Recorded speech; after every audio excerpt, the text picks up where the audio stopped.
దేవుని ప్రియులకు శుభములు. ఈ దినమందు దేవుని వాక్యాన్ని చదువుకుందాము.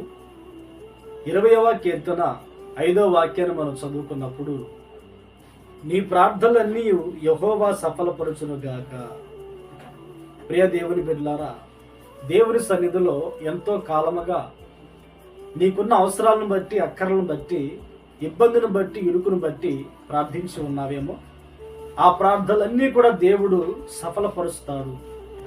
కొంతమంది ఉద్యోగాల నిమిత్తము ప్రార్థిస్తూ ఉన్నారు, కొంతమంది సొంత గృహాల కొరకు ప్రార్థిస్తూ ఉన్నారు, మరి కొంతమంది పిల్లలు దేవుళ్ళు ఎదగాలని ఆత్మీయ జీవితం కొరకు ప్రార్థిస్తూ ఉన్నారు, మరి కొంతమంది రైతులు పొలంలో వేసిన పంట చేతికి రావాలని, దీవెనకరంగా ఉండాలని ప్రార్థిస్తూ ఉన్నారు. ఈ మాటలు వింటున్న నీవు ఏ విషయం కొరకు గత దినాలలో ప్రార్థించి ఉన్నావో దేవుడు ఆ ప్రార్థనలన్నీ కూడా సఫలము చేయబోతూ ఉన్నాడు. ఎబ్బేజు అనే భక్తుడు తాను ఉన్నతంగా దీవించబడాలని, వేదన తొలగిపోవాలని, దేవుని హస్తం అతనికి తోడుగా ఉండాలని, అతని యొక్క సరిహద్దులు విశాలపరచబడాలని ప్రార్థించుకొని ఉన్నాడు.